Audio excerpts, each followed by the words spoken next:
ప్రియమైన ప్రియురాలికి ప్రేమతో రాసిన ప్రేమ లేఖ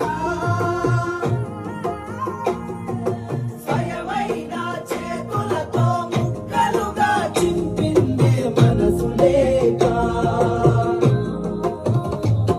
నువ్వు ఊర్వశివని కాదే నిన్ను ప్రేమించింది